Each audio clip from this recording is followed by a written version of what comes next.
What's up, YouTube? Sideline Eli here, back with my guy Vic. As always, welcome back to Sideline Chatter with Vic, episode 9. This episode, we are talking our final week of football until August. So, we're going to be talking about the Super Bowl here, and we're going to talk about some NBA, some trades that we didn't get to finish from the last episode, as well as the NBA All Star weekend that is going on right now because we're recording a little bit late on a Saturday night. And then we're going to wrap it up with a nice, neat bow that is NASCAR with a big race coming up tomorrow. But first, let's talk some Super Bowl. So, I admittedly did not watch the Super Bowl for the first time in, I don't know, since I started watching the Super Bowl. And it wasn't necessarily because I was salty that the Eagles kicked our ass in the NFC Championship game. It was just more so because I genuinely had no interest in this game whatsoever. I'm not a Chiefs hater, but I'm also not like really elated or excited to watch the Chiefs play.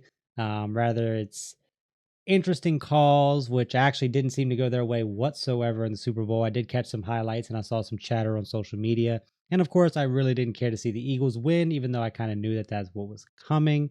So I'm going to kick this off because I think Vic actually did watch. So I can only really go off what I saw, bits and pieces on social media. So obviously, I know that Patrick Mahomes had possibly the worst game of his career.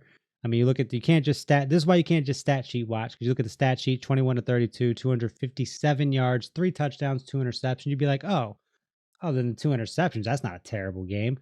But from what I understand, he was pretty much garbaggio for 3 quarters, and it was just garbage time. Eagles win in a landslide, essentially 40 to 22. Vic was very close with his score prediction, and considering the fact that we were tied heading into the Super Bowl, Vic is going to win our first ever round of playoff predictions. He gets me by 1 game, and not to make excuses, but being the elite level hater that I am, I should have had 2 more wins. If we backtrack the episodes, I did say that the Chiefs were probably going to win against the Bills, but I picked the Bills because I didn't want to pick the Chiefs. And then I also said the Eagles would probably win as well earlier in the playoffs, but I didn't want to pick them. No, for the Super Bowl, actually. It was for the Super Bowl. I said they would probably win, but I didn't want to pick them. So I picked the Chiefs. That would have been 2 more wins for me. But hey, when you're an elite level hater like I am, you got to roll with the punches. Vic, how are you feeling about the Super Bowl? Well, I would have been happier if the Super Bowl won me a little bit more money than what I did win, which is $0.00. Thank you, Saquon Barkley, for scoring no touchdowns on the one game. Decided to score 0 touchdowns on. But I mean, like you said, I predicted this to be a blowout. This was pretty much what it was, a blowout. I mean, Mahomes played like he played awful. Like he was straight ass. We're not gonna just sugarcoat this any longer. Everyone saw it on stage. There was no utilization of Travis Kelsey or Xavier Worthy early on, even though Worthy did go 8 for 8, 157 yards, 2 touchdowns. It honestly is one of the best rookie Super Bowl performances in history. That's gonna be overshadowed Those are because insane numbers, yeah. they lost. But he was the star player, definitely on the offensive side all night, outside of Jalen Hurts, of course. Um, Watching it though, at first, AJ Brown got called for an offensive pass interference, which was very ticky tacky, I did see and it that was clip. and everyone on social media was going crazy. I was definitely like, yeah, this is gonna set the tone. Here we go. It's the Chiefs and the refs versus the Eagles again. And then the next drive, the Eagles get a call their way. And it's like, okay, we're playing a little bit even now. The playing board's kind of here. It's not just Chiefs up here, Eagles right here. It's actually going to be here. And as soon as Jahan Dotson caught that 26 yarder that got overturned, because it was going to be a touchdown at first, but then it got overturned to just like a 26-yard pass because his knee was down. And it hurts in that tush push. I hate that play so much. 7-0. That's the play I needed where Saquon, if he scored one touchdown, would have been a decent chunk of change I would have made. But I can't no, believe he Hurts didn't get in. he has to get the glory. You know how it is. And then Looking at it, he actually had a pretty seems like he had a pretty bad game. 25 carries for 57 yards. It's just 2.3 yards a carry and no touchdowns. That actually is terrible. I mean, they didn't. I mean, their Chiefs game plan pretty much hope Jalen Hurts doesn't have a great passing and just kind of contain Saquon. But even still, Jalen Hurts himself rushed 11 times, 73 yards. So it's not Touched like him the as rushing well. was the issue. The Chiefs defense was getting lit up all night by the Eagles. It seemed like every play they just couldn't stop what Jalen Hurts was doing on the outside of the pocket. I don't even think he got sacked one time the entire game, or if he did, it didn't. It didn't ever seem like it. ESPN has it at 2, but Pat was sacked 6 times. I Yeah, mean, that they were on. They didn't, and the Eagles defense didn't blitz one time all game. this is pretty insane, but I mean, consider the fact that they absolutely whopped us the week before. That is a combined 95 points the Eagles scored in the NFC Championship and Super Bowl. It's actually insane. Yeah, they were locked. They were locked in ever since the playoffs started, and they showed. I mean, the best team won. There's no ifs, ands, or buts around it. During the game, Patrick Mahomes, he had the worst stats I've ever seen for halftime. Yeah, He was like people were six. lighting him up. He was like 6 of 13, 33 yards, 2 interceptions. Cooper DeJean had a nice like 40 something yard return. I saw that highlight. I Like did. 30 to 40 yard return touchdown.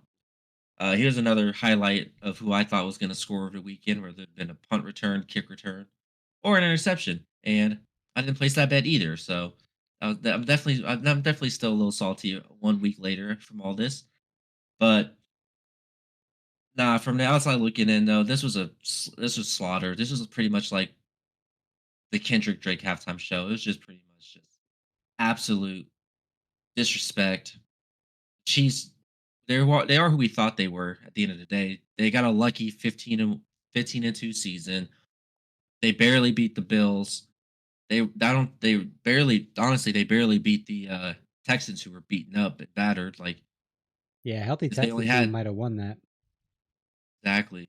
The Chiefs just weren't the dominant team we thought they were. It's just their luck.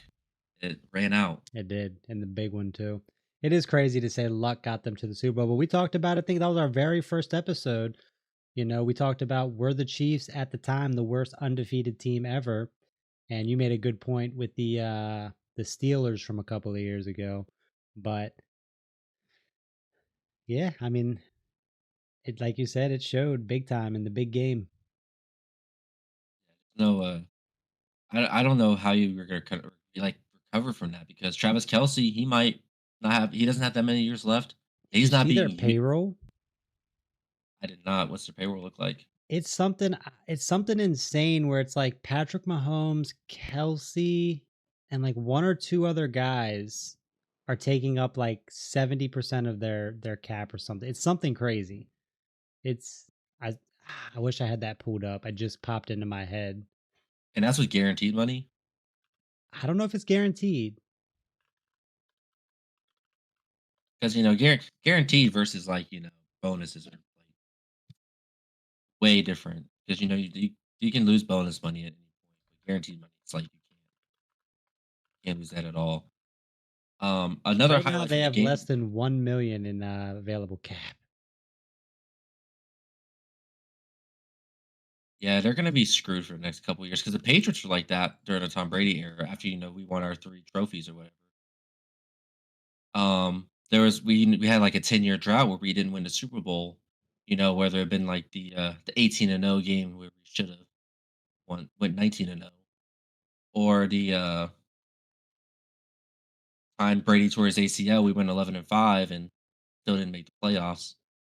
So for So they're 2024, Pat Mahomes has a cap hit of 37 million, Joe Thuney 26.9 million, Kelsey's at 19 and a half, and then Jawan Taylor's at 19.3. So yeah, that's a lot of money. yeah. What is that? 20, we say 20, 40, 60. Yeah, almost 100 million for four guys. Yeah, that's not good. Patrick Mills got that like 10-year, $500 million contract. I do. I remember that. That was smart for the Chiefs. I don't know about Patrick Mahomes though. But I mean, That's that's a big cap that's number. 50 mil a year for 10 years. Not So I wrong. mean, I can't say it's not smart for him either. The biggest highlight though was the silencer the Eagles put down. Nick Sirianni told Kellen Moore, "Just go for it. We score, we win." They're already up 27-0, and Jalen Hurts throws a dart to Devontae Smith in the end zone for the touchdown. Pretty much puts it 34-0. Even it doesn't matter how great the team is. Once you're up 34-0, you're not winning that game. No, Or once you're up 34-0, you're winning the game. You're not going to lose that game. I know what you Like mean. there's no such thing as a comeback. There's no more magic. It doesn't matter what you do. That's why Patrick Mahomes is able to just throw it up 50 yards down the field whenever he could because they stopped playing so conservative. They're like, well, we're going to lose. So why not just, air it out at this point? Because you can see the rushing stats. Mahomes is the leading rusher for 25 yards. They didn't use They Kareem had Hunt. they had They no didn't use running game. Pacheco. No Samaje Pinon. Like they just did not use him. I don't know why I know the Eagles line is a really good line, but like you can't like they didn't even use Xavier Worthy for no end around routes. That's where he was strong at all year. I mean, just an absolute beatdown. I want to say we put up a better fight. He did. Yeah, he at least had a run game. Yeah, But I'm glad I didn't watch, but no, I'm happy the NFL season's over with though, especially after that. I'm happy that Patriots have a lot of cap space. I know you said we don't have to talk till August, but we got the draft coming up. that's Excited true. for That's that. true. We have draft, training camp. We do it's free agency. We have a couple things to sneak in there. Um, I'm definitely excited for the future I am too. Lot to look of our forward to. teams. Seeing how you guys bounce back for seeing how we build with Mike Vrabel as our head coach with all the space, so we get a receiver. I promise you, if we don't spend a lot of that money, I'm gonna be pretty upset. It'd be a bad time on this podcast. I'm really hoping that AJ Brown still gets out of Philly, man. That'd be great. A funny thing I saw on Twitter, the Saints and another team are looking at maybe getting at Kenny Pickett. I just saw that. Yeah, you went out of focus. Where's Vic going? Um, that's a weird why. I mean, Kenny Pickett. I'm fixing it. Hold on a second. Nah, you're good. Um, I don't know. Kenny Pickett just didn't really show a whole lot.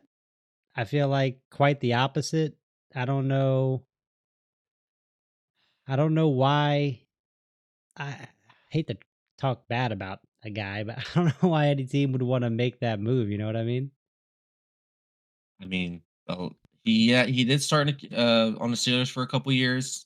Oh He's yeah. been able to sit back. Was able to sit back, see how the Eagles play. So his offensive game could be a little bit different than how it was just a couple years ago.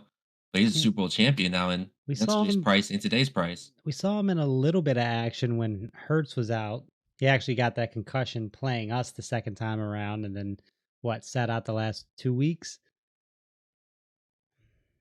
I don't know, man. I mean, I doesn't affect me. It's not like he's in our He also took some division snaps in the Super Bowl. as a starter. He did. I see that. So I mean, it's not like he's a bum quarterback. I think he's the Steelers as a team are just kind of like they're mediocre. They've been mediocre for years, and it's always like, oh, we went above 500, and it's like, cool, you win a playoff game. Yeah. I mean, what are they doing with Wilson? I don't think he's coming back. Hmm. I think he's going to be looking for a new home, but I don't know if Justin Fields is going to be starting either. They can always bring in Aaron Rodgers.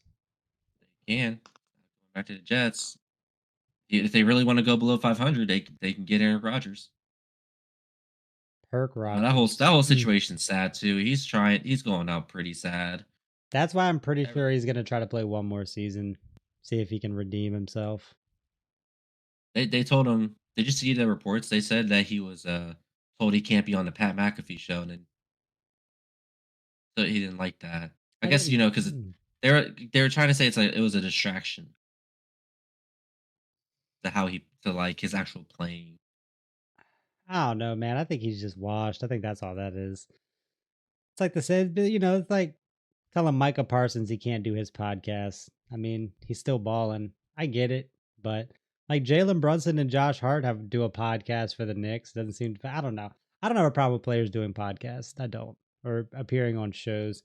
Um, I Now think if it's it just was, the negative criticism that comes with, yeah, I was gonna say if like, especially with his sense of what he talks about. yeah, I was gonna say if their issue was more so like the topics he discusses and whatnot, I could see that.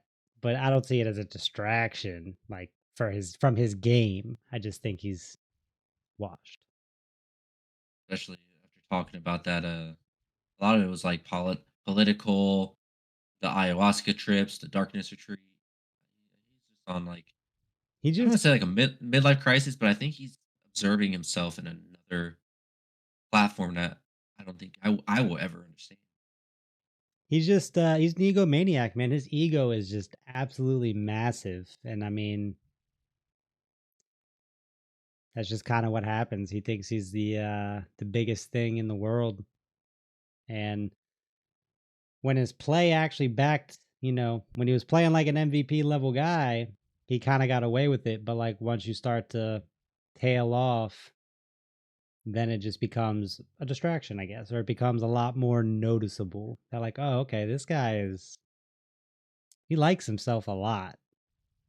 I mean, he did that reveal with Devontae Adams on the Pat McAfee show. Record didn't get no better than when they had Zach Wilson.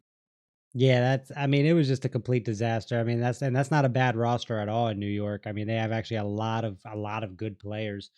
So interesting to see if guys are going to be content. Yeah, it's all going to depend on who they can bring in at quarterback. That's really what it is. But I know a lot of Garrett guys Wilson seem might to be sour there. Garrett Wilson has been sour for the past couple years. He was upset when they got rid of Zach Wilson Yeah, because I love him in DC, man. Garrett Wilson and Rodgers they couldn't really target each other like as often as they should have, even with bringing Devontae in because Garrett Wilson's a stud, but it Oh feels yeah, like in New York he's been getting held back more and more. So I think he's gonna want to look to get out of there, find a new team, and definitely get a good restart on his career. hey, he's welcome in DC, baby. He's welcome in New England as well. That'd be sick.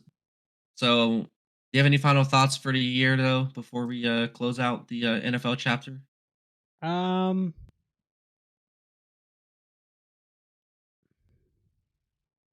I think that overall, this was a very good season.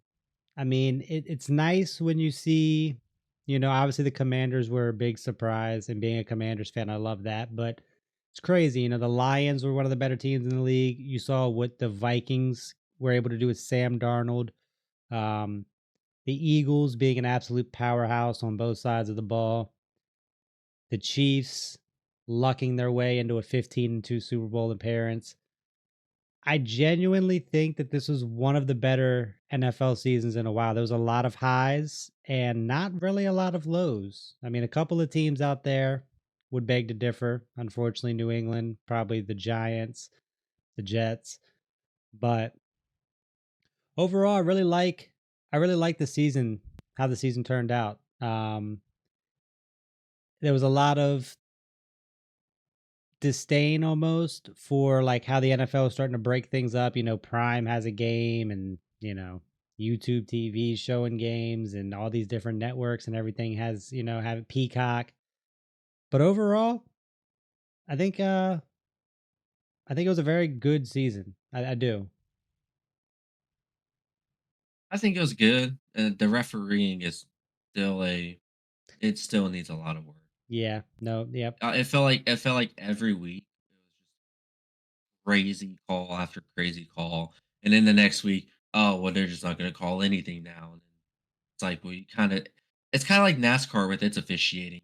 Like this past, obviously we're recording on a Saturday night, so we've already had the Truck Series, the ARCA Series, and the duels happen for Daytona. We'll talk a little bit more about the Daytona Cup race in a little bit, but I wanted to talk about the officiating comparison because in NASCAR, the officials will throw the yellow flag either at a moment's glance when they shouldn't, especially if it's on the last lap, or they won't throw it at all when they should have, and then they'll wait too late. So it's just like it's just like with football and like really any sport, you got to make the right call at the right time. If you're gonna make the wrong call more time than the right call, then at least be consistent with it. I was gonna say there's too much inconsistency in NFL officiating. It sucks to see that as fans because then it's like, oh, what are we expecting? Because we shouldn't be going into the Super Bowl seeing AJ Brown get an offensive pass interference just for extending his arm out so he can, get separation, not push off a guy as it might have looked, but more or less just like at some point you got to let the players play. Especially in a game like that. Yeah, especially when it comes to like rivalries, playoffs, championship games, Super Bowl, like all those games, you gotta give a little bit more leniency I think we just to a need point. more consequences for referees, whether that's fining them or, hey, your crew has a lot of egregious calls, or this crew seems to, the Eagles are 6-0 when this crew is officiating. Like, maybe you guys aren't going to officiate any games for a couple of weeks. You're going to go sit in some classes. If there was some type of accountability, I think some changes would happen, but nothing. Don't quote me on this, but I believe the referees have their own union. They do, I believe. I think you're correct on that. So even if the NFL was to do that, referees hold a strike. It could that stuff could get ugly, and I think the NFL is scared to fight back against the referees because it's like, yeah, they're doing their best, but like, are they really? 'Cause Nah. it's shown time and time again that they've been more incompetent, but we can't go to electronic ruling either because that's not good enough. Because electronic ruling can get it wrong. They tried that with the ball placement during the preseason. That was awful. It didn't really Yeah, work. I remember that. And obviously, one game that was majorly affected by that was the Bills game. Josh Allen, 4th and 1, QB sneak on TV. Looks like he passed it. He did. Had that first down. I still think he did. Referees are saying no, he didn't. One ref is, it was one of those things where one ref was like good, and the referee's like no, not good. Yeah, yeah. And then they're I like, don't understand it oh well, sometimes. well. Then they were like, oh well, he'll just overturn it. The line judge will say this, and we'll just move on. It's so hard getting the right call, but at the same time, you gotta at least be consistent if you're gonna make the right call more times or the wrong call. Yeah, fully agree with that. Um, Before we completely move on, though, I do have one question for you. How did you feel about the Super Bowl halftime performance? All right, Drake fan. Uh, the crowd was silent until "Not Like Us" came out. He also didn't play "Money Trees," which is arguably his best song. Like Nothing I from don't Good know Kid, Mad City. I don't know how much of a Kendrick fan you are, but what was that freestyle called? Was it Backseat Freestyle? Yeah, backseat All freestyle.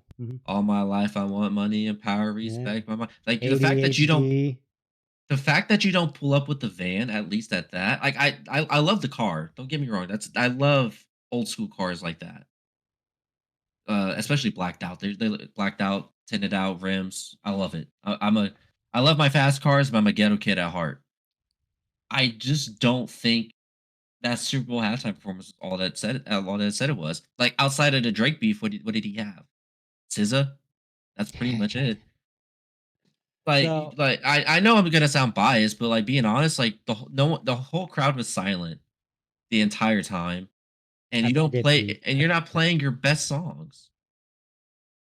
So So I would, like, I guess, consider myself a Drake fan, as well. I'm an old Kendrick fan more than a newer Kendrick fan. But at the same time, Kendrick doesn't really make music for me necessarily.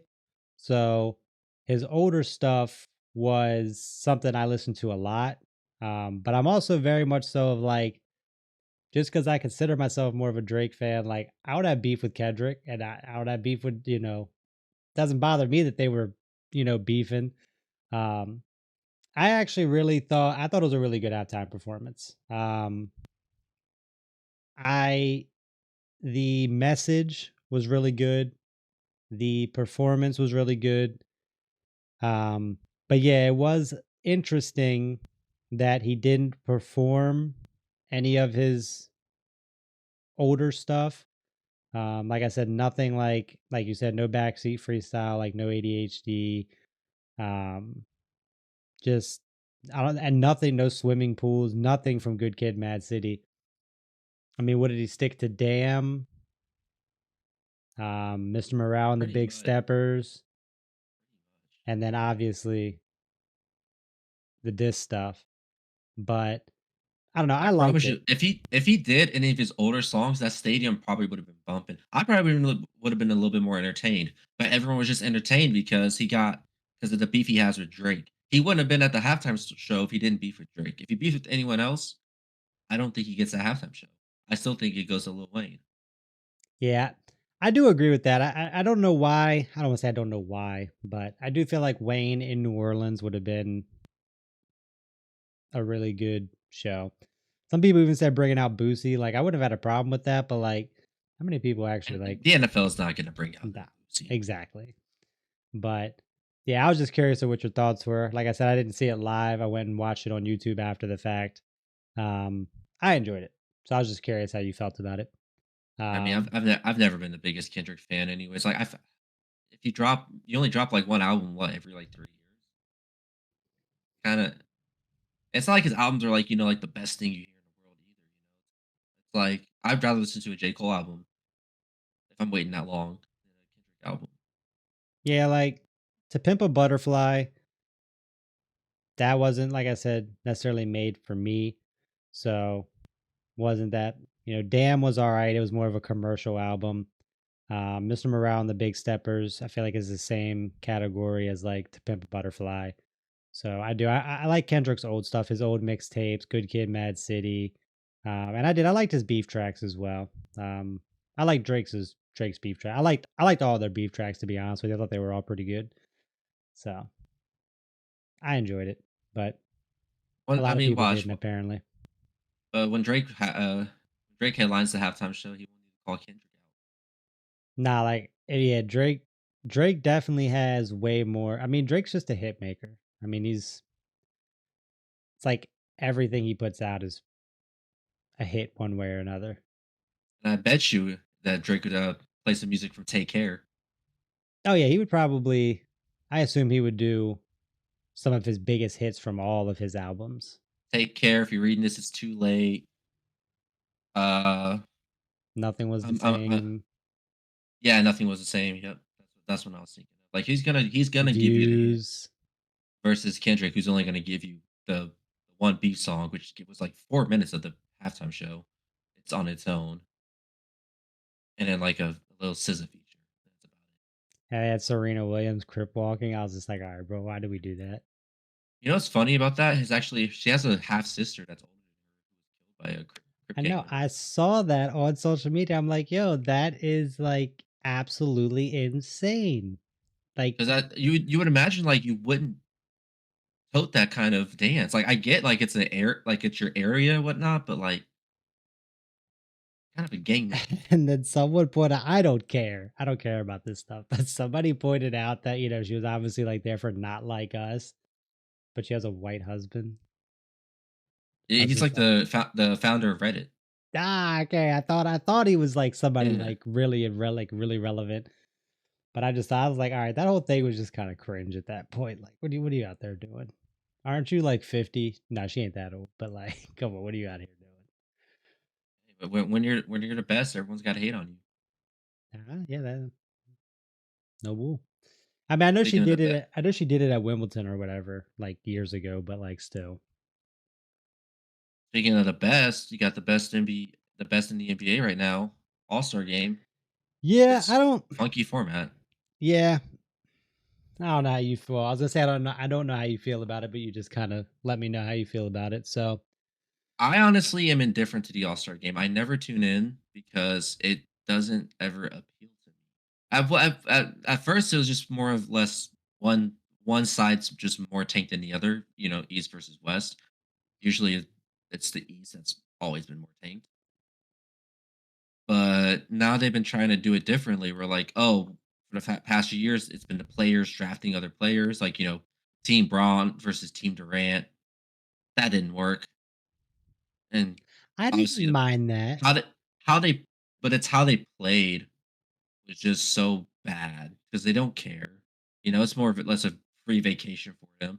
Like if I was a player, I wouldn't even want to be at the All Star weekend.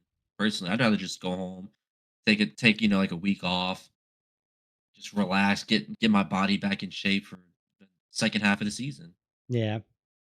feel like I feel like a lot of guys would probably like that. So But this year they have four. They're doing it differently now. It's like a 14 tournament between Shaq, Candace, Chuck, and uh, Kenny.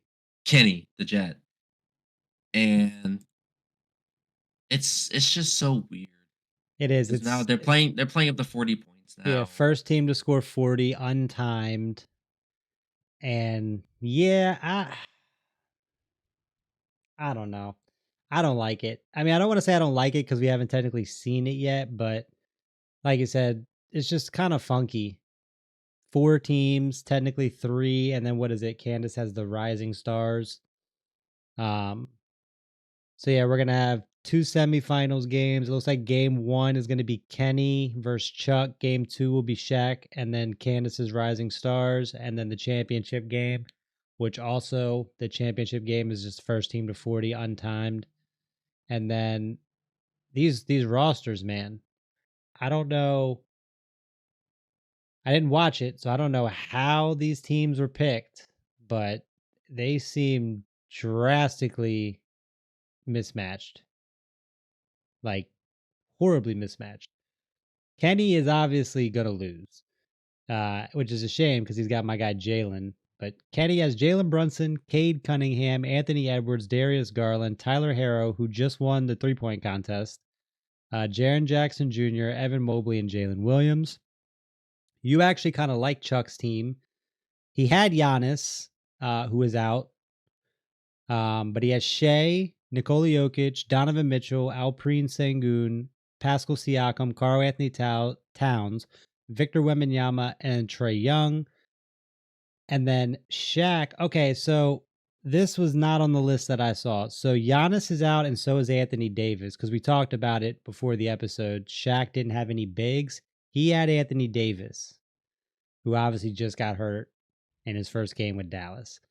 So Shaq has Jalen Brunson, Steph Curry, Kevin Durant, James Harden, Kyrie Irving, LeBron, Damian Lillard, and Jason Tatum.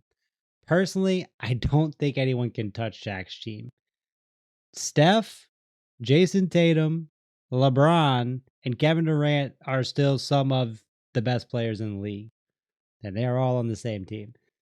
With Anthony Davis out there, Shaq doesn't have any bigs. So, and then And Chuck has Team like all Chuck of the. has, yeah, but it's crazy because in the league now, the bigs can shoot three. Jokic Oh, can pop a absolutely. three. Wemby can pop a three. I think Towns is like top 10 in 3-point percentage. He's at like 46% or something insane. I think Does it's he like shoot a down to lot of 43. threes? He does. I think he's at like 5 a game.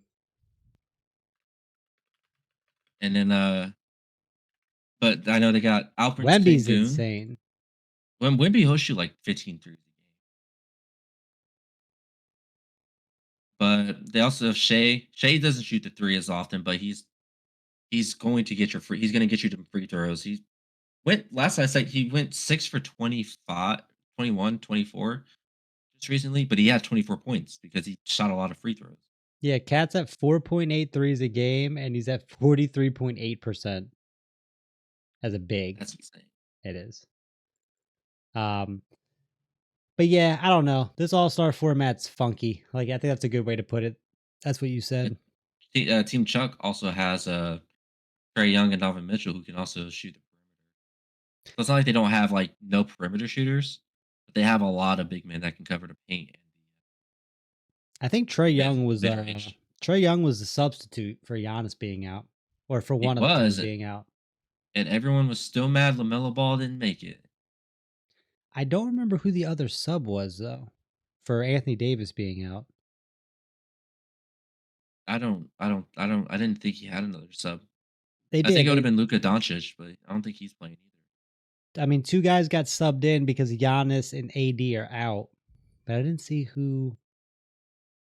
Because the only other people that could have been next were like Tyrese Maxey. Oh, Kyrie Irving. Kyrie Irving and Young replaced Anthony Davis and, Giannis Antetokounmpo. Yeah, Um, so yeah, Shaq got Kyrie, which is kind of a bad swap. His only big got swapped for another guard. yeah. And then Chuck gets a dub because he had, like, all the bigs. That's insane because he had Giannis too. So he would have I'll had be honest. I Giannis, think Jokic, Siakam, Wembanyama, and Towns. I think Chuck was I'll on be honest. With you, there. I would rather have Tyrese Maxey over Trey Young I for agree All 100%. Stars, and not because Trey Young's playing Actually, bad, but er, I think just based on like how the year's gone itself, though, I think Tyrese Maxey's had a more successful year I than don't Trey. disagree, but specifically in terms of All-Star, Trey Young, I mean, he's entertaining to watch. I mean, the last game the Knicks played was against the Hawks right before the break, and they went into OT, but he had a crazy stat line. He had something like 38 and 19 assists. He almost had a 30 and 20 game. It was actually pretty crazy. We won by 1 in overtime. It was actually very disheartening. Now I want to say disheartening, but it's just like, all right, bro, why are we going into overtime against the Hawks right now? Like, why is this a thing? I'm trying to find the game real quick. I'm pretty sure it was something crazy like that. Tyrese Maxey this season, he's averaging 27.6 points, 3.5 rebounds, 6 assists, and 44.6 field goals. Yeah, he He's almost like balling. He's doing this solo without carried Joel in the Embiid too. playoffs. Yeah, I know. So yeah, Trae Young had 38 and 19 Wednesday night against the Knicks in a 1 point overtime loss.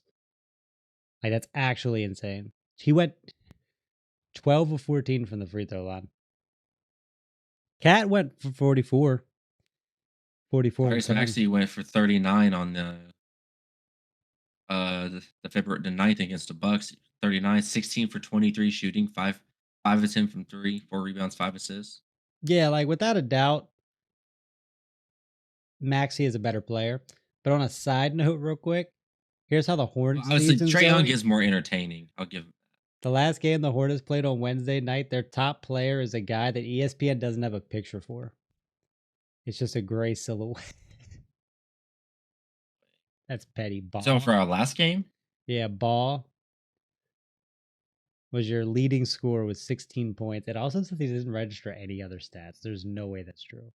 Like, there's not a shot that's true, right? yeah, I'm not gonna lie, I don't even know who this guy is. Yeah. And I'm a Hornets fan. I don't even know who he Damian is. Ball came off the bench, 27 minutes. He was the leading scorer with 16 points. Tied, actually. Wait, why are they showing him? Miles Bridges was the leading scorer with 19.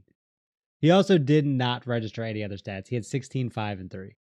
Yeah, I don't know. That might just be a glitch because it would have I been mean, he Miles technically Bridges. he was kind of the better player on the court. That's Taj insane. Gibson had 12 rebounds, which is insane to think about in Didn't 2025. didn't even know Taj Gibson was still playing. I knew he was still playing, but I didn't know he was like actually getting minutes. Why is Sadly, he I in knew he Charlotte? was because he's on our team. Yeah, No, that's NBA crazy. I season didn't know. has been insane. Yeah, I And don't even know. I don't even know who this guy is. I don't even remember. I think he got called up. Yeah, he did. And he's on a 2-way contract. okay, that makes a lot of sense though. Then only 24 years old. Wait, funny fact, he did sign with the Knicks this year, but you guys waived him, That's hilarious. and then he joined the Westchester Knicks. Yeah, it is. I mean, I'm cool with how the Knicks season's progressing, but the fact that we can't beat the Celtics is a little concerning. I mean, they just 2 times we played them, they kicked our ass. I mean, it's just hard with how how the Celtics play. They're such a sound team. They are kind of like the Eagles. Watching like they're sound in the way they play offense. They're sound with the way they play defense. They have killers with Jason Tatum and Jalen Brown. Derek White, he's a solid perimeter shooter, which is for me. I've never believed in him, but like he just shows he proves me wrong every time in the parlays. Like he can do it. I'm just like, where does this guy come from? But obviously, if I put money on him, he's gonna have a bad game. That's Shoot, usually how it one is of 9 3 points. every Nah, time. the Knicks problem, I mean, it's been a problem for a while. We can't defend the perimeter. We just can't.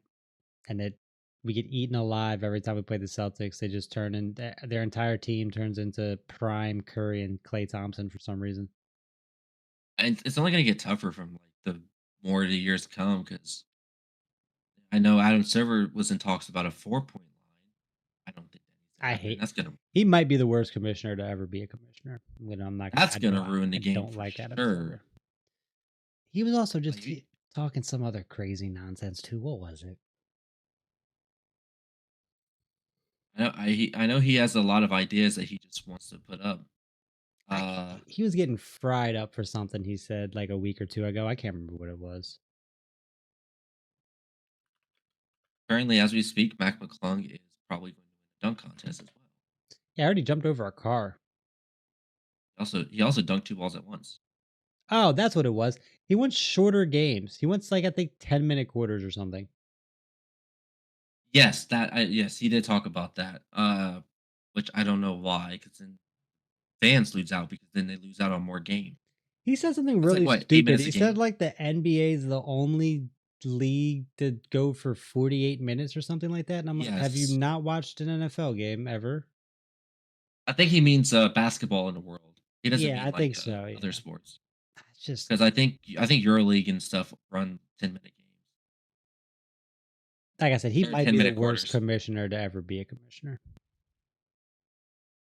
Man, I know people didn't It, like David Stern, but it's hard to try to make it more entertaining. Now that the players kind of really do what they want, more so than before. They also get paid a lot more. They get away with a lot more. It's just hard. It's just hard to keep the entertainment value up whenever all that kind of combines. And it's like, okay, well, this is our product. How can we elevate it more, or do we just keep it without ruining traditional ways? And now everyone's becoming a shooter. Like when was the 3 point line invented? The 19 like what 60s, 70s? something like that. Because I don't basketball, remember the exact time frame. I want to say it was like 1964. Fact check me on that real 79. quick. Yeah, Dang. see, so we're coming up on like 50 years with the 3 point line. Who's to say that they don't won't extend to a 4 point line or 4 point spots, to make the game more entertaining? I think the biggest issue the NBA has right now is the lack of defense and the lack of traditional big men. When you look, because when you look back at old basketball, even in like 2006, 7, the defense is actually able to put some physicality on another person. It's the same with football. You're able to knock another person's lights out without having to worry about an egregious flag. But now with both sports, you can't really play defense or you're going to get called for a foul. These guys flop Oh yeah. more times than not, and they're going to get the call. The defender's up there, hands up, just standing in the paint, and you can just drive right into him, do a little move, get an easy and one, and then the defender gets a foul, and he's 4 more, then he's gone. Jalen Brunson's my guy, but he does it a lot where he'll kind of get past you or anticipate a defender coming from behind and he'll just pull up so that you kind of run into the back of him and it's a It's shooting such a foul. So it's such a weird way to train like how to play basketball. Be like, hey, you gotta take this hit, make it look real, and then take a free throw shot. yeah, I mean, like I said, the lack of defense, but also I do think, like I said, the lack of having really traditional big men. Like it's cool watching Victor Wembanyama shoot, from the logo, but at the same time, when you don't have a true post presence, everything's kind of bleeding out, which means the paint's open. less defense, but the fact that the paint is tends to be a little more open and people are still jacking threes, it's like, "Hey, what are we doing here, guys?" And then another thing that happens a lot, the NBA season is about to get really good. Why? Because we're at the All-Star break, which is a little more than halfway through the season. So teams, especially the good teams, they know that they are going to make the playoffs. So they know that they can coast for the first 40 to 50 games. And then when we hit the last 30 or less games, all right, now we got to ramp it up a little bit. We got to fight for our seed. So that's not kind of, that is exactly why they brought in the in season tournament. Um, it is a little early, I think, but that's why they brought it in because they know that teams really don't have a whole lot of care for the first quarter to half of the season, especially the good ones. I mean, You know who does everyone need to start caring? who The Hornets, because we might not get Cooper Flag. He might go back to Kentucky this year. I think he'll declare. I think You that's think a. he will? I mean, Just let this be the year we get the number one draft pick. There's nobody in the draft. We don't get if it's not Cooper Flag, I don't want it. I think he'll declare. I do, but at the same time, I wouldn't. Okay, I wouldn't be surprised if he doesn't, but I do think he is. Some guys, so just they're making so much money in college now with the NIL deals that it's like, okay, guys can look at that and go, you know what? I don't like my college season ended. I want to try to win a national championship. I don't need to go to the NBA right now because I'm making NBA money in college. I don't remember who was it. There was some. It was Basketball or football? I think it was football. They were on a podcast and they compared bank accounts. It was a retired NFL player and someone in college, and like the college kid's bank account was just like he didn't say what it was, but whoever it was, he was like, "Yo, that's crazy. You have more money in the bank than I do." So it's like they're making bank, in college. So yeah, that's why I said I wouldn't be surprised if he does it because there's no financial incentive for the most part. Not if you're a top prospect. Um, Definitely. if you're on the lower end and you're not really breaking in the money, then yeah, trying to go pro, a bigger difference. You But seen Arch Manning's no deal, and he wasn't even starting. no, what is that? God, it's gonna be something stupid. It was a lot. I'm not surprised. The name alone is gonna sell.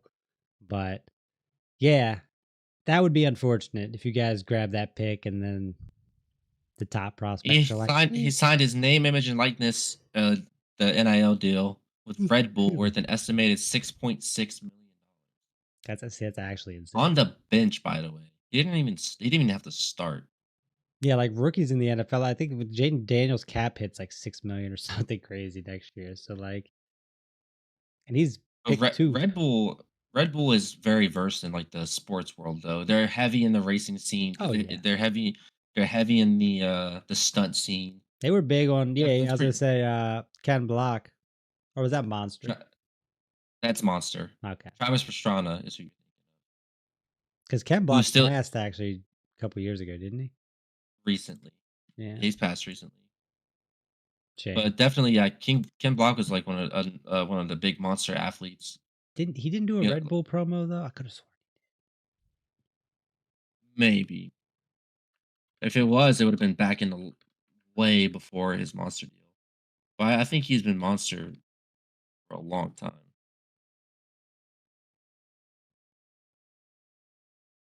Yeah, no, just Monster.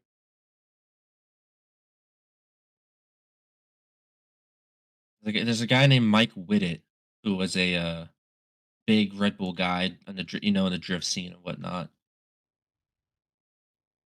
Yeah, they love doing that. Like you said, the like adrenaline sport thing. Okay, so Ken Block he competed in Red Bull Global Rallycross events, but he wasn't Yeah, and he also has appeared in Red Bull videos, but I don't think he was ever like sponsored or drove or had a Red he Bull could have car. he could have been sponsored by Red Bull at some point, but he's mostly a monster guy. Monster in DC because he was one of the co-founders of DC Shoes. Also, I did not know that. he had a lot of money in that. But yeah, overall, I think I don't know what it is, but people just don't care, I think, as much about All-Star weekend. Same thing as how like nobody cares about the Pro Bowl. Now it's not as bad, I think, for the NBA All-Star weekend as it is like genuinely nobody gives a damn about the Pro Bowl. But that's why we keep seeing these drastic changes in the All-Star game. This was like this is like how many different formulas. I remember when they tried like teams in the dunk contest. Like you don't need to reinvent the wheel, Adam Silver. It's you just need the star power, and if they don't want to do it, then you got to roll with what you got. I mean, back in the day, you had Jordan, you had Dr. J. You know, guys wanted to go and do these events. The fact that we never got LeBron in a dunk contest to this day is tragic. But if you can't get, you know, the big guys to do it, it's like, you know, Especially like John Morant, he doesn't want to do that constantly. Aaron Gordon got snubbed I'll say what, 3 4 twice. times. Yeah, I think at least twice. So he wouldn't do it again. Um, And now he's an NBA champion, so he doesn't even care about the dunk contest no more. the last like great dunk contest I personally remember were the ones with Aaron Gordon in it, and I don't know if anybody remembers Blake Griffin and JaVale McGee, but those were some good ones as well. But those were 2010s, 2011, somewhere in there. So it's left Oh, to, the Blake Griffin ones were, yeah, for sure. And I but think Levine and Gordon were like all the way up until 15, COVID. 16, maybe. Really? I thought they had like I Maybe. thought they battled till COVID. You might have been right. But yeah, I mean, if you can't get those guys in, then you just got to roll with what you got. You don't got to keep reinventing the wheel here. Like I could be wrong, and this could be the greatest All Star format ever, but I genuinely think nobody's gonna like this. It's just weird. Like you said, I think that was the best way to put it. Is how you put it. It's funky.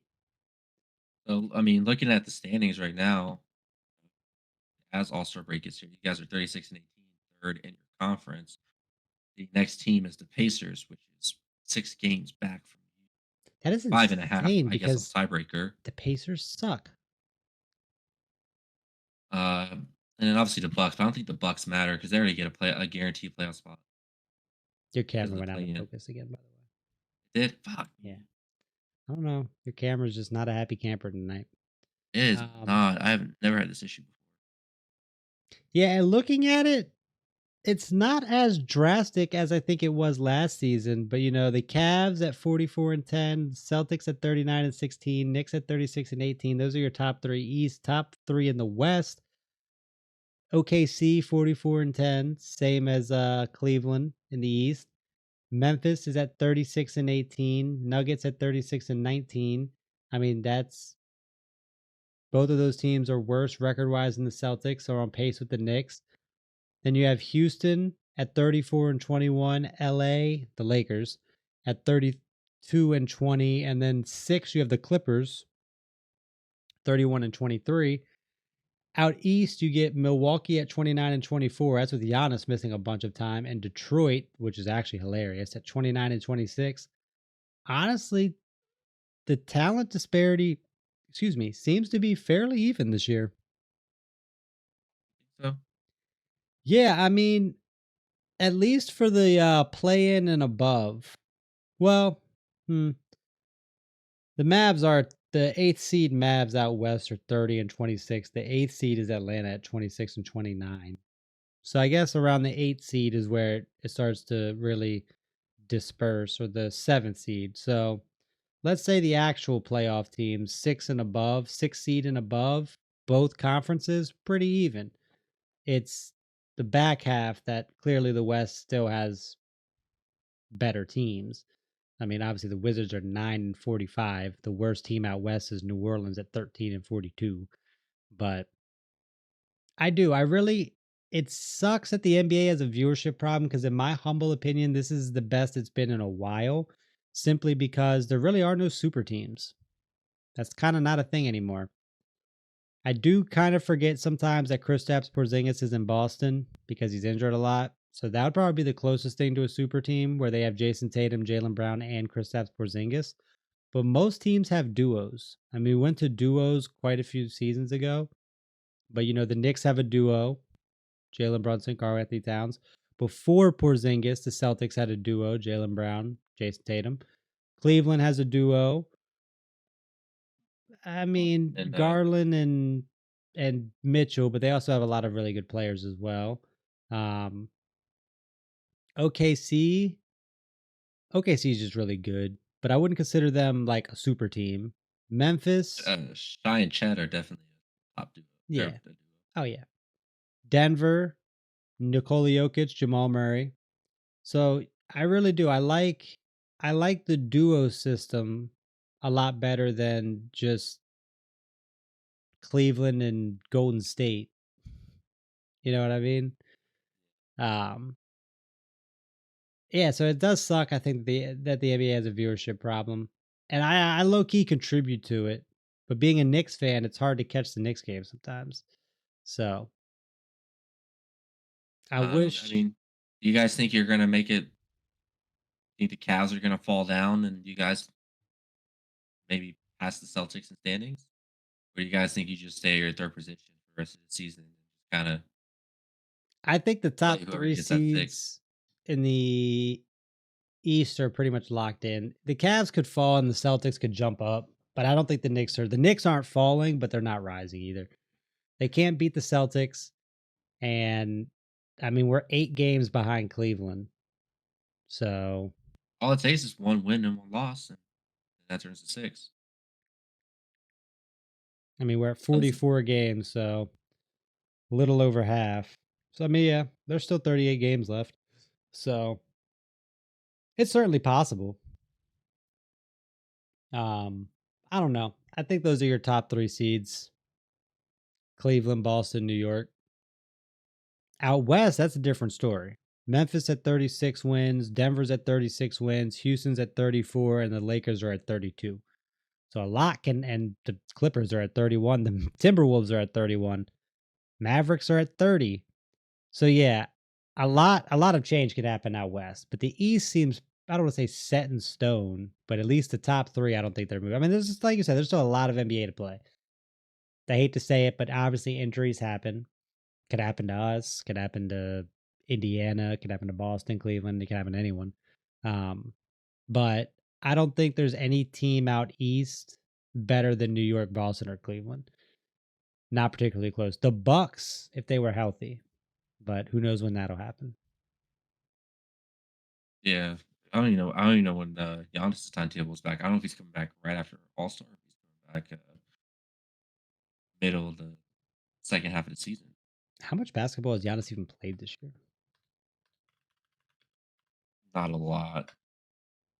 Well, he played enough to be an All Star, That's but I not know saying much in the NBA. but there is a chance that Giannis could be traded after this year too.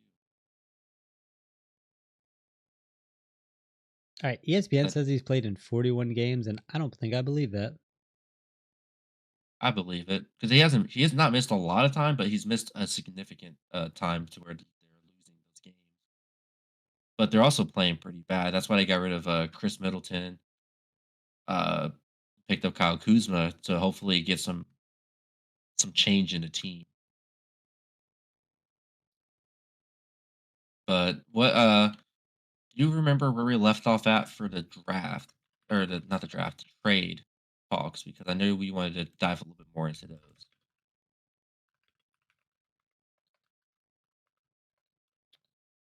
Pull up that list again. So I got it. I still have that list up. I got it. All right, cool. So I know we talked about the big ones, obviously being Luka Doncic and Jimmy Butler were a couple of the biggest ones. I And think honestly that was like one of the only ones we talked about. Oh yeah, we talked about the De'Aaron Fox trade, yeah, and that's where we stopped. So we can start with what you just kind of said. Kyle Kuzma going to Milwaukee. I didn't realize we sent out Jericho Sims. I forgot about that. Knicks were a part of that trade. We sent Jericho Sims to Milwaukee. The Bucks got, or the Bucks. The Wizards got Chris Middleton. I didn't know that. AJ Yep. Johnson. Knicks got DeLon Wright and the draft rights to Besson. And San Antonio, Patrick Baldwin Jr. Obviously, the big one there is Kyle Kuzma is in Milwaukee and Chris Middleton is in DC. I actually really like this trade for Milwaukee. Um, uh, They get a couple of second round picks, and the Wizards get a they first do. round pick swap I don't for know. I like Kyle 2028. Kuzma. I think he's a very good complementary piece. I do. But is surprising to see Chris Middleton in that deal. I mean, obviously he's not the Chris Middleton from 2-3 years ago, but I feel like he Still was a good a player though. yeah, I feel like he was an integral part to that Bucks team as well. So that's going to be very interesting, especially come playoff time. But again, I think Kyle Kuzma is a very good player. I would even say a great player. Is he elite? No. Is he like the centerpiece of your team? Absolutely not. But a very, very fantastic complementary piece. And yeah, I do like that a lot for them. Um, Especially once Giannis gets right again. Overall, I don't really see any losers in this trade. I really don't. I mean, like I said, Chris Middleton is still a good player, but I think Kyle's also a great player, as I just said. The Knicks kind of didn't really. I mean, they sent out Jericho Sims, a guy that they really didn't find a lot of time for, and they get DeLon right back. Can potentially help perimeter defense wise. Um,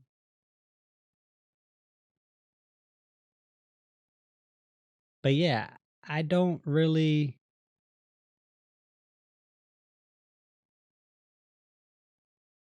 You don't seem so sure about it. No, I don't think that there's any like real losers in this scenario. I really don't. I feel like that was a pretty good trade across the board for everyone.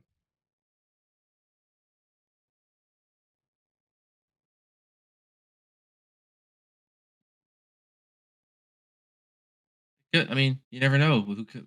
Maybe one of those second round picks or those first round pick swaps could be a big player that comes out of like I don't know Georgia, uh, Gonzaga. I mean, you're not wrong there. There's always some surprises, but just, looking not focusing on the unknowns, looking at the knowns. Yeah, I like that. I like that trade a lot. I mean, yeah, it's not the Luka Doncic trade. It's also not um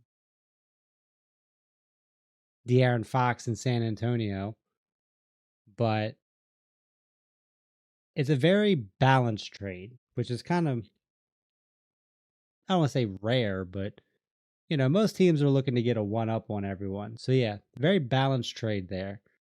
Um, How about Bogdanovich to the Clippers for Terrence Mann, Bones Highland, 25, 26, 27 second round.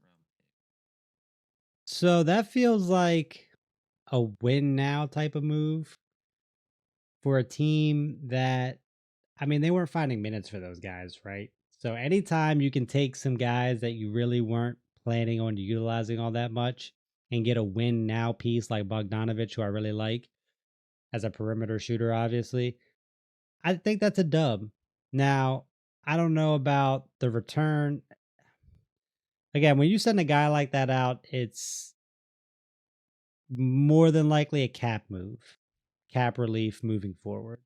So that could be another win-win scenario. That could.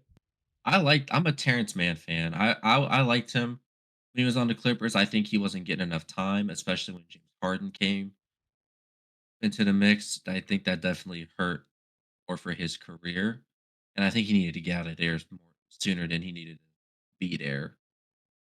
Um, Bones he's a decent role player as well, so I do think the Hawks did get a couple people, and they definitely got some. they definitely could turn those draft picks into something major too.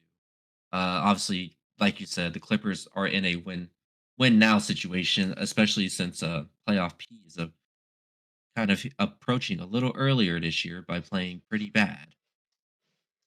But I don't think the Clippers have a lot in the tank, but obviously this is the best option they have now before things really get out of hand with their cap and losing their players and really having to go through a whole another rebuild. Yeah, it's they're just in a very weird spot, but like I don't really consider them true contenders. Um I mean, right now they're sitting in the 6th seed, so like I said, everything's still pretty open out in the West, but are they better than the Lakers? No. Are they better than the Nuggets? No. Memphis? No. OKC? Definitely not. The only team that they are arguably better than, I don't see how the Rockets are fourth. I don't. I'm not trying to be You, haters on them. I think you just gotta watch a lot more of those games because I've been watching more of those highlights with the like I said, Sengun, Jalen Green. They are balling Oh right yeah, now. no, they're playing as a team, and Like that's I don't like huge. it. You're not much of a Sabonis fan, but Sengun plays kind of like Sabonis. But he's like super dominant. Like his rookie season last year, he was really dominant, and it went kind of unheard of until like the latter half of the year. Obviously, when Rockets didn't really matter at that point, but Yeah, this year it's really showing that they are a team to be messed with. And if you come around if you come around their arena, they're gonna show you why they're they're an as good as exciting they are. team. You know who's not? I do want to talk about this though. The rescinded trade I was getting ready to say of that's Mark coming up. Williams. This is only big because you don't usually see this. So obviously, I will say that the Suns finally got rid of Nurkic, gave him to the Hornets and the Hornets got Nurkic in a first round pick. The Suns got Cody Martin, Micic in a 2026 second round pick. Um, Obviously, I hate to see Martin and Micic go, but I do think this is the right move. I think we overpaid for Nurkic, but that 2026 first round pick should help us with who we should want to get. Obviously, we want Cooper Flag. We're not going to, if he goes back to college, we're going to get him, but it gives us an extra pick to play with and a player that could be under the radar in the first round that we could probably get.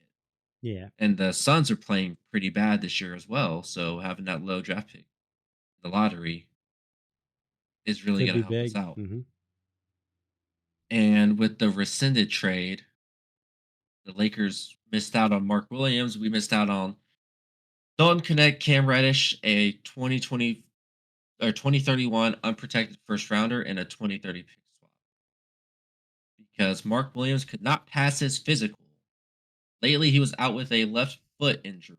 This injury was not part of his failed physical, which makes me wonder what could it have been. I think it was a left calf strain. I could be wrong about that. So I saw some well, I guess it's not really like conspiracy because the Hornets did challenge it, yeah. But Yep. I guess the line of thinking is that the Lakers had buyer's remorse and failed the physical on purpose type of deal. There's also a rumor that the Hornets knew about an injury. They didn't disclose it. This is a very interesting case to keep an eye on. Honestly, I don't know that the Lakers. I don't know. I think the Hornets. Well, this is tough. This is tough. Look at our players. Brandon Miller's out for the year with a broken torn wrist. Lamella Ball, he has a history of He's always on bad the bench. injuries, very injury prone. So, did you Uh, see what Jeff Teague said about the situation, mainly about Mark Williams? say He basically said that you know the Hornets did know something that we don't know essentially. He was like, "You typically don't see a team send out a young guy that's a double-double machine like that." You know, he thinks it's something like he thinks like he has a bad hip or back or something. Um, He but was out with his basically, back pretty much all last year. yeah, basically that's what it is. He thinks the Hornets did know that like there's some injury stuff and they were trying to get something while they can. And that 2031 unprotected first round pick could be pretty big. But I LeBron will know be the long gone by then. The problem is that like, well, I was gonna say actually, I was gonna say the problem is that Luka Doncic isn't, but that's 6 years from now. Doncic would be well into his 30s if he's even still playing. So like that alone could have been pretty big. You know, if the Lakers are bad 6 years from now, Hornets could cash in. But it's odd. It's an odd situation to be in. And I know we talked about it, you know, where they basically said they welcomed him back with open arms, but now they're challenging the trade. That's like, what's going on in Charlotte, man? What you guys got going on over there? who knows? The trade still could go through if they challenge it. But obviously, we'd have to send a little bit more extra now because of the whole ordeal. Adam Silver said he was in the dark about the entire thing until recently. So he's like, "This is an interesting thing," and it's like, "We're gonna commissioner. Why don't you figure this out?" Yeah, You know, this I haven't seen a rescinded trade in so long. I don't remember the last time there was one. So you might want to like commission this and might have to middleman and see what to do about it because the Lakers need a center, of course. I know they signed a couple um to cover that spot, but obviously their guy was Mark Williams. Yeah, So I'll connect. He sat out a couple games because he's like, I don't know how I feel right now. I don't he looks very because displeased. as he should be too because he was picked higher than Bronny. And he's actually decent on the Lakers. He comes back and then he's like, "You guys got you kind of wanted to get rid of me. Oh yeah, Now absolutely. I'm back, and you want me to like just be okay with that? Like, I mean, who wouldn't no, feel I'm gonna slighted in that situation? You know what I mean? yeah, especially before the All Star break, because now like what's gonna and they still don't know what's gonna happen because he still could come to the Hornets at the end of the day. This is just so If it's just weird it how is. this is all like playing out, and for the Hornets to say, "Yeah, Mark Williams, we welcome you back, starting center." Yeah, yeah. That was like the icing on the cake. Like, no, he can't start. He's Excuse just me. gonna get hurt again. We can't be starting him, and we just tried to trade him. And still are trying to that is this is Like none of this makes any sense. We just had Moose put up crazy numbers against the Spurs. Like obviously not he's not offensive minded, but defensively he's solid. And now we got Yusuf Nurkic. The whole point of getting Yusuf Nurkic was to not have Mark Williams. Now we have all three of them on a contract. yeah, I mean, like, they make those moves probably knowing that they were planning to ship him out, not I don't wanna say be stuck with him, but kinda what it is when you try to trade a guy and the other team's like, he didn't pass the physical." It must be nice. The only hurdle you have to worry about is the Celtics. The hurdles I got to worry about are freaking health department and the general manager who can't get these trades to go through. It being a Hornets fan is just it sucks. Tragic. I don't, I get it. but it's always 5 games in. Oh, we'll look forward to next year. Oh, maybe we'll get the draft. We never do. We could be like 0 and 82. We're still gonna get like the fifth pick in the draft. Yeah, I don't like that. I mean, I get that they changed it up years ago to prevent tanking, but, like, the Hornets aren't tanking. They just stink. The Wizards aren't really tanking. They just stink. So, like, really, teams that are really bad just kinda get shafted. Um, there are Any more two, notable trades that you wanted to yeah, there's talk? actually two left. How many teams are involved in this bad boy? Is that six? Five. A five-team trade. So the Raptors got PJ Tucker and some picks. The Pistons got Lindsey Waters the third, Dennis Schroeder, because he's just getting passed around like there's no tomorrow. Jazz, Josh Richardson, KJ Martin. The Heat got Andrew Wiggins, Kyle Anderson, Davian Mitchell, and a 2025 protected first round pick. And the big one, the Warriors got Jimmy Butler. Two second round picks and cash considerations.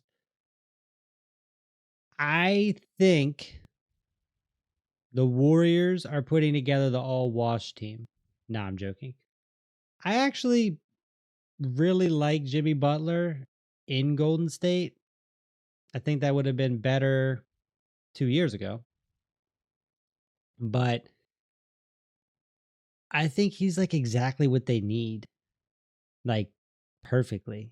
So, Recently, he did say that his game complements Steph's game. He's like more of a hack and slash in the perimeter or inside the perimeter kind of shooter, mid range.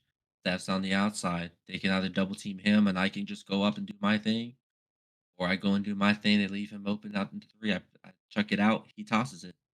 yeah, like that's a really, really, we were just talking about duos and how I actually really like the duo strategy. That's a very like yeah, they're older, but that's a very potent, just like Jimmy said, a very complementary duo to each other. So like I'm low key keeping an eye on Golden State out there in the West. I mean, they're the 10th seed right now, but they're 28 and 27. They're tied with Sacramento, 2 games behind Dallas, and 3 games behind Minnesota, which Minnesota is 31 and 25. The 6th seed Clippers are 31 and 23. So when you think about it, they're essentially 3 games out of being a legitimate playoff team and not a play in team with 38 games to go, give or take. So, yeah, definitely think that the Warriors are a team to keep an eye on now. I mean, are they going to go all the way? I'm not saying that, but very complimentary duo. Yeah, Jimmy Butler is on the money there for sure. How Uh, about the Heat though? Because the Heat got some players now too to help complement Hero and Bam. I mean, yeah, Getting Wiggins, Kyle Anderson, and Davion Mitchell. you're not wrong there. Um, It definitely helps their bench out because their bench is like definitely their worst yes, okay, that I worst part. fully agree with. It's like, do you really think? I'm not saying they don't. Just do you think that Andrew Wiggins and Kyle Anderson and I guess Davian Mitchell?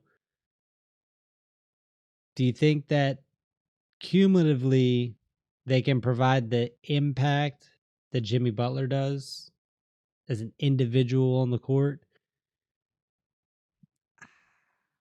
Tough to say. Davion Yeah, it Mitchell, is. he's a decent role player. I think Wiggins can pick up his end of the slack because Butler can't really shoot the perimeter that well. No, Wiggins can shoot the perimeter a lot better. agreed. He definitely can attack the basket well. I just don't think he utilizes his ability to as much as he probably could. Yeah, Like he's more like about the team play. How the play's supposed to be drawn up rather than like calling his own audible, being that star player, and then just kind of doing it himself. yeah. Um, Jimmy's very much a I'll take over the game and win it type of thing. They did get more team. I don't want to say Jimmy Butler's not a team oriented player, but like you said, guys that play within the team, they're not going to go out and be the team. yeah, but I definitely do think that this does help the Heat get better in a sense that there's more variety for play Yeah, than they had before. I agree with that. And also, they have Vasquez at the point guard position now, I believe. Because I remember when Butler was hurt last year, or no, his name's Jaime Jaquez or Jaime Vasquez. I think that's his name. I He's don't know his full name. I know who he is. I don't know his full The name. Mexican point guard for the or Spanish point guard for the Miami Heat, Yeah. and he was going crazy, proving that the Heat didn't really need Jimmy Butler that much, but like having Butler in does improve. But so I do think that having Wiggins and all these other pieces around this entire team will help Jaime flourish in his point guard role for that team. I see what you're saying there. Yeah. Kind of creates opens some opportunities. Yes. Absolutely. And then obviously the Jazz get a Josh Richardson, KJ Martin, and a couple picks. Pistons get Schroeder. I don't know who Lindy Waters is, to be honest with you. And then the Raptors get PJ Tucker. Yeah, it was a bunch of filler for the big, big swing. I do think the Raptors come out winning this because PJ Tucker is a veteran. But if you've seen the Raptors' record, they're actually playing pretty well for what they have. 17 and 38. I mean, they're out of it. Yeah. So I Like feel like the he's a recent buyout candidate. Is he not? no, I think he's staying. But the recent run that they've had for like the past month, they've been actually doing better because they also got Brandon Ingram trade earlier as well. But having that 2026 pick and cash consideration is going to help their cap out next year. Hopefully, That get a was the bigger last name out in trade I wanted to Toronto. talk about, by the way. Which one? Brandon Ingram. Oh yeah, let's shoot for it then. Yeah. So Pelicans get Bruce Brown, Kelly Olynyk, first round pick, second round pick, and the Raptors get Brandon Ingram. Pelicans took a big fat L here. I mean, I don't even know what they're doing, like at all, because Zion Williamson isn't happy with that. And look, I mean, is Brandon Ingram like all star, like all NBA? No, but he's a very, very good player. One that can create offense for himself. One that can be the focal point of an offense. So for the Raptors to be able to land him for essentially next to nothing, I think it's a big dub for them. Um, Obviously, RJ Barrett and Emmanuel Kickley, former Knicks players that I was very fond of. Um, I would like to see Toronto do well. And I do think that Ingram is going to be big for them. I do. Now, Well, the Pelicans are the second worst team in the NBA right now. I mean, they are, don't get me wrong, but it just feels like they got fleeced. It really does. Like Brandon Ingram, like I said, is a very good player. Like he's not like the greatest, obviously, but a very good player. Someone that I feel like they should have gotten a lot more out of. Oh, excuse me. I mean, he's currently averaging 22, 5, and 5, and he's 27 years old. He's in the middle of his prime. It's just tough because you say you got Zion, but he's not playing back to back. I don't even know when he's playing half the time because the Nah, Pelicans just that's kind of true. pick and choose. And at some point, the Pelicans are just kind of burning money on these star players, and it's like, okay, well, we kind of gotta take a back seat. We gotta realize who we are. We're not good. We're not gonna win anything. So what if we try to offload some of these high contracts outside of Zion? Because I still don't agree to him getting that max contract Yeah. after playing like what 26 games. Yeah, Crazy. That's crazy. I think they just need to do a full teardown. Send Zion out and go from there. So I do think that but they did get a first, second, Kelly Olynyk and Bruce Brown. So it's not like they got complete bums. I mean, no, but they didn't really get But it's anyone good that's going to fill. It's help them just out good now. filler. Yeah, to me, it's just good filler for them just to keep the roster like at least a little stacked. But I don't. I don't think either team has like much of a hope for making it, but I do think the Raptors kind of have like a plan for their future. Oh yeah, absolutely. I agree with that. Uh huh. 100%. Ingram, quickly, Barrett. I like what they got cooking over there.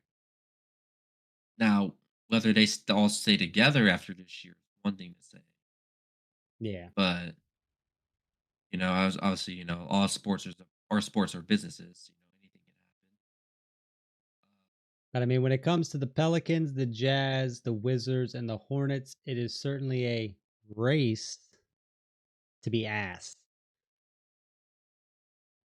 Yeah, with the flag out there, want to be the worst. But Speaking of not the worst, though, Mac McClung just won the slam dunk contest again, making him the first I ever player to win three know in a row.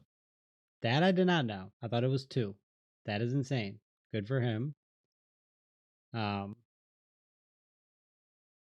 but I do think it's funny that him, Cooper DeJean, white boys are winning in Black History I'm not gonna speak on that. I Month. plead the fifth.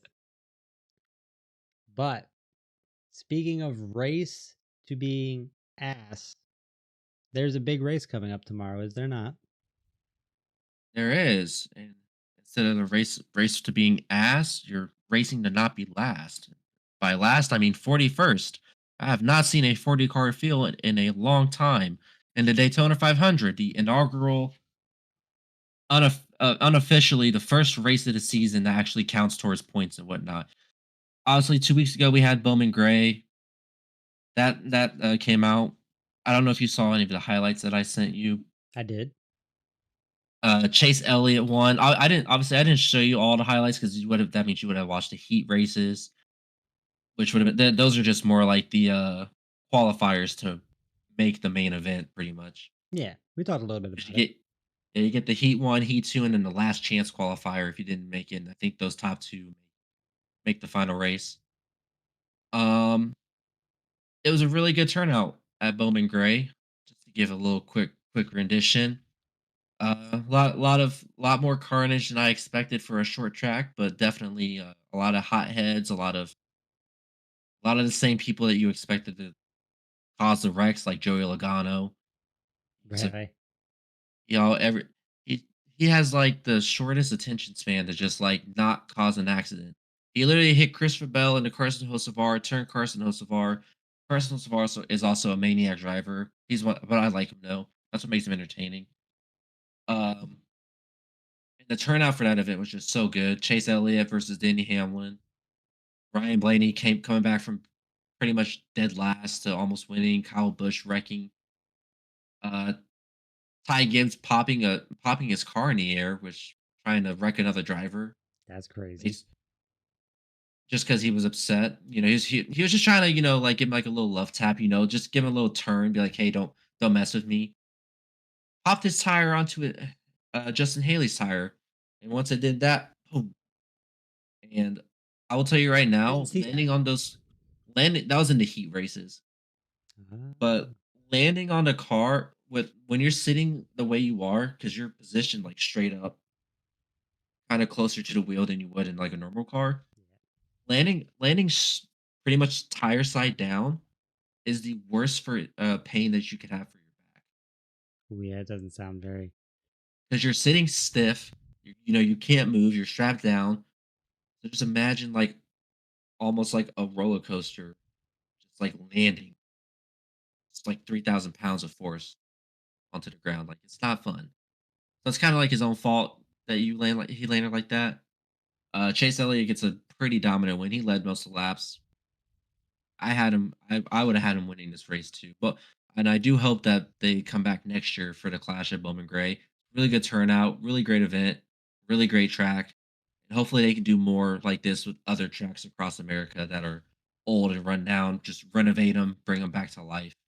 I like that idea. But now that we're 2 weeks past, we got Daytona. We had the shit show that Archer was today. Pretty bad. Shout out Cletus McFarland. He's a YouTuber. Got his first start today. He was the driver I showed you with that Yeah, yeah. wreck. He's a YouTuber then? Um, yeah, he's a big YouTuber. He's like 4.5 million subscribers. Damn. He's really big in the racing scene, but more in the sense that he kind of does his own thing. Like he's a country boy at heart, does things the country way. Partakes in like demo derbies, stunts, all that kind of stuff. Hmm.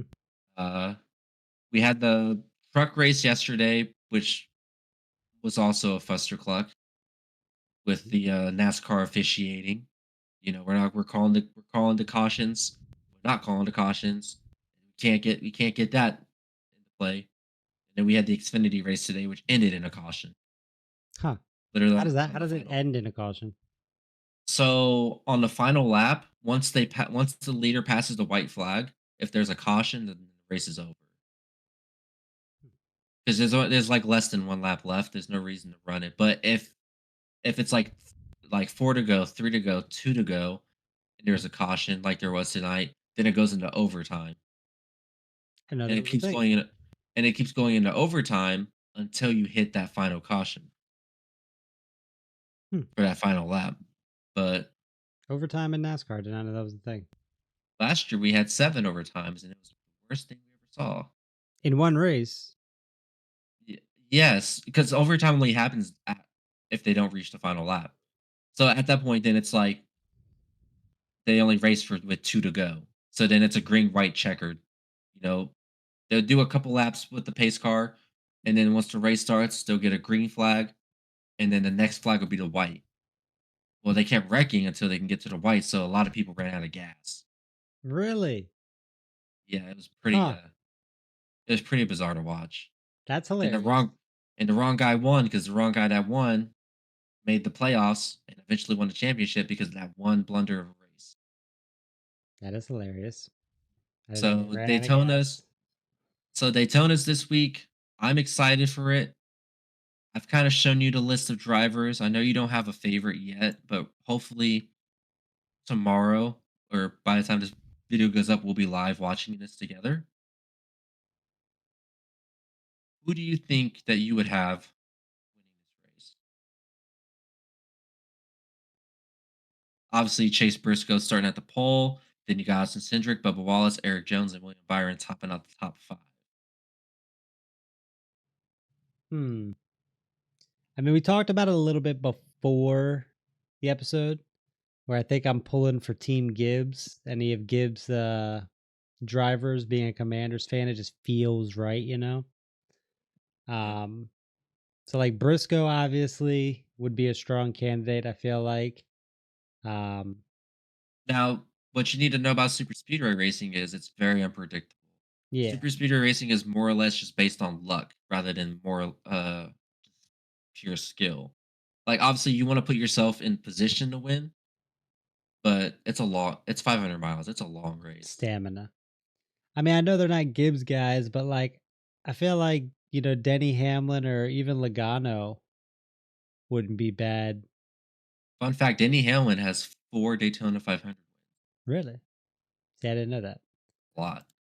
But I feel like both of those guys are very much so candidates to do it. And as you watch more NASCAR, you understand like certain drivers are better at certain tracks. Like Michael McDowell and Todd Gilliland, they're better at the super Austin Cindric, they're great super speedway drivers. And then Austin Cindric has won one as well. But then you have some drivers who are better at the intermediates, the shorts, and the road courses. So That like makes sense. as you watch the season, you'll see like what I mean, like which driver is better at like which track. Because you're not always going to get the same driver's going to win like every single race like you would Formula One, but you're definitely going to see some drivers try to like do better at the tracks they're worse at and take advantage of the tracks that they are really good at. I like that. So you think either Joey Logano or Denny Hamlin's going to win? I think they're yeah. I think those are good candidates. There's obviously Briscoe as well. So you got those three as like your top Those are prospects of winning. yeah, those are my top dogs for this race. So I'm gonna choose Ross Chastain. I chose him last year He almost won, but then he wrecked on the last lap. Oh, that's got I to be the got tragic way to go out on the last lap. It is because then like you don't get to finish like fourth or third. You finish like 32nd. Sucks. So I will either choose him. I'll choose I'll choose Carson Hocevar. And if I were to choose one more person, I'd probably choose AJ Allmendinger Okay. as my top three to win. They're long shots, but I do think that they have the chance. I hope Helio Castro Neves and Jimmy Johnson actually have good races. I like to But see Tyler Reddick show out that Jordan 45. so last week or the Bowman Gray, he had the Jordan 45. This week he's driving a Monster Unleashed, Ah, okay, okay. which is like one of his primary sponsors. It's the Monster version of a hard alcohol. Really? Yeah. I didn't know that. Yeah, that the alcohol game is Hmm. stepping up its game with like all these different flavors and whatnot. I did not know that. So those are my three. I will say do have a dark horse to win, and I do think that Christopher Bell would be my dark horse if all else came to shove. But those are my picks for this Daytona 500. I'm excited. I'm excited. Racing season's back. I have something to look forward to on Sundays now that football's not around, Yes, sir. and I am excited to see how you enjoy a NASCAR season. Yeah, like you said, hopefully we'll be live tomorrow with watching the race. So get our first taste of how I'm feeling about it. And I think we're almost like 2 hours into this podcast. 136. 36. Yeah, So I think that's a good place to wrap it up. I do. But real quick, since you picked a dark horse, I think I'll pick a dark horse too, and I'm gonna go Chase Elliott. Good, that's a good dark horse to have. Mainly That's because I actually do know that name. one of But the most famous faces in NASCAR. that makes sense. That makes sense why I know it. But yeah, this is a really good episode. I am looking forward to getting my excuse me, my NASCAR knowledge up so I can participate a little bit more in our NASCAR portions moving forward. But yeah, I'm looking forward to being live tomorrow and definitely get this episode up before the race, which is at 12:30, yeah, Yeah. Eastern. Yeah, we'll definitely have the episode up before then. So, yeah, that was a great place to end it. Thank you, as always, for your time, and we will see you all next week.